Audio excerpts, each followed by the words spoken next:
Police commissioner ಕೈಯಲ್ಲಿದೆ Darshan gun licence ಭವಿಷ್ಯ. Gun licence cancel ಮಾಡದಂತೆ ನಟ ದರ್ಶನ್ ಮನವಿ. ಚಿತ್ರದುರ್ಗದ ರೇಣುಕಾಸ್ವಾಮಿ ಕೊಲೆ ಪ್ರಕರಣದಲ್ಲಿ A2 ಆರೋಪಿಯಾಗಿರೋ ನಟ ದರ್ಶನ್ ಬೇಲ್ ಮೇಲೆ ಹೊರಗಡೆ ಬಂದಿದ್ದಾಯ್ತು. ಆದರೆ ದರ್ಶನ್ ಬಳಿ ಇರೋ ಗನ್ ಲೈಸೆನ್ಸ್ ಭವಿಷ್ಯ ಸದ್ಯ ಬೆಂಗಳೂರು ಪೊಲೀಸ್ ಕಮಿಷನರ್ ಕೈಯಲ್ಲಿದೆ.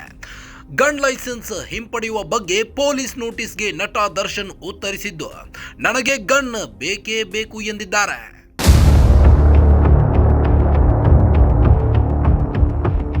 ಕೊಲೆ ಕೇಸ್ ಆರೋಪಿ ದರ್ಶನ್ಗೆ ಗನ್ ಲೈಸೆನ್ಸ್ ಯಾಕೆ ರದ್ದು ಮಾಡಬಾರದು ಅಂತ ಪೊಲೀಸರು ಪತ್ರ ಬರೆದಿದ್ರು.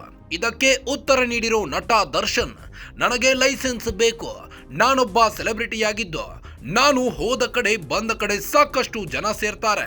ಈ ವೇಳೆ ನನ್ನ ಆತ್ಮರಕ್ಷಣೆ ಬಹಳ ಮುಖ್ಯವಾದ ವಿಷಯ ಆಗುತ್ತೆ. ನಾನು ಖಾಸಗಿ ಸೆಕ್ಯೂರಿಟಿಯನ್ನು ನೇಮಿಸಿಕೊಂಡಿದ್ರು. ಭದ್ರತೆ ದೃಷ್ಟಿಯಿಂದ ವೈಯಕ್ತಿಕವಾಗಿ ಗನ್ ಲೈಸೆನ್ಸ್ ಅವಶ್ಯಕತೆ ಇದೆ ಅಂತ ಉತ್ತರ ನೀಡಿದ್ದಾರೆ. ನನ್ನ ಗನ್ ಲೈಸೆನ್ಸ್ ರದ್ದು ಮಾಡಬಾರದು. ನಾನು ಹೇಳಿರುವಂತೆ ಇದು ಪರವಾನಗಿ ಹೊಂದಿರೋ ಗನ್. ಸದ್ಯ ಚಾಲ್ತಿಯಲ್ಲಿರುವ ಪ್ರಕರಣಕ್ಕೆ ಸಂಬಂಧಪಟ್ಟಂತೆ ಯಾವುದೇ ಸಾಕ್ಷಿಗಳಿಗೆ ಬೆದರಿಕೆ ಹಾಕುವುದಿಲ್ಲ.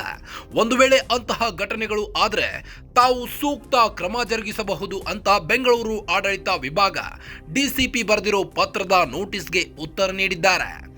ನನಗೆ ಜೀವ ಬೆದರಿಕೆ ಕೂಡ ಇದ್ದು ಗನ್ ಅನಿವಾರ್ಯವಾಗಿದೆ ಅಂತ ನಟ ದರ್ಶನ್ ತಮ್ಮ ಮನವಿ ಪತ್ರದಲ್ಲಿ ತಿಳಿಸಿದ್ದಾರೆ.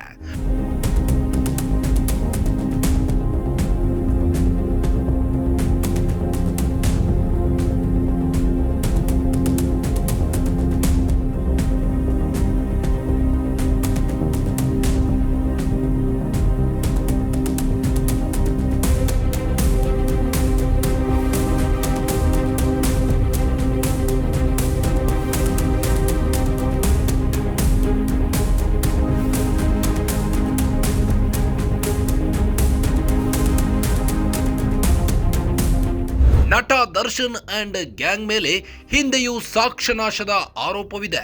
ಕೊಲೆ ಪ್ರಕರಣದ ಆರೋಪಿಯಾಗಿದ್ದು ಸಾಕ್ಷಿಗಳಿಗೆ ಬೆದರಿಕೆಯೊಡ್ಡುವ ಸಾಧ್ಯತೆ ಇದೆ. ಅಲ್ಲದೆ ಗನ್ ಲೈಸೆನ್ಸ್ ಅನ್ನು ನಟ ದರ್ಶನ್ ದುರ್ಬಳಕೆ ಮಾಡಿಕೊಳ್ಳುವ ಸಾಧ್ಯತೆ ಕೂಡ ಇದೆ. ಹೀಗಾಗಿ ರೇಣುಕಾಸ್ವಾಮಿ ಕೊಲೆ ಪ್ರಕರಣ ಉಲ್ಲೇಖಿಸಿ ನಟ ಕಮ್ ಆರೋಪಿ ದರ್ಶನ್ ತೂಗುದೀಪಾಗೆ ಪೊಲೀಸರು ನೋಟಿಸ್ ಜಾರಿ ಮಾಡಿದ್ರು. ಗನ್ ಲೈಸೆನ್ಸ್ ರದ್ದತಿ ವಿಚಾರದಲ್ಲೇ ದರ್ಶನ್ನಿಂದ ಉತ್ತರ ಕೋರಿ ಬೆಂಗಳೂರು ನಗರದ ಕಮಿಷನರ್ ಕಚೇರಿಯ ಗನ್ ಲೈಸೆನ್ಸ್ ವಿಭಾಗದಿಂದ ನೋಟಿಸ್ ಜಾರಿ ಮಾಡಲಾಗಿತ್ತು. ಸದ್ಯ ನಟ ದರ್ಶನ್ ಗನ್ ಲೈಸೆನ್ಸ್ ಬಗ್ಗೆ ಉತ್ತರ ನೀಡಿದ್ದು, ಈಗ ದರ್ಶನ್ ಗನ್ ಲೈಸೆನ್ಸ್ ಭವಿಷ್ಯ ಬೆಂಗಳೂರು ನಗರ ಪೊಲೀಸ್ ಕಮಿಷನರ್ ಕೈಯಲ್ಲಿದೆ. ಕಮಿಷನರ್ ದಯಾನಂದ್ ಯಾವ ನಿರ್ಧಾರ ಕೈಗೊಳ್ತಾರೆ ಅನ್ನೋದು ಕುತೂಹಲ ಮೂಡಿಸಿದೆ. Ajay Gowda, crime bureau, guarantee news, Bengaluru. Guarantee news, ಸುದ್ದಿ ಖಚಿತ, ನ್ಯಾಯ ನಿಶ್ಚಿತ.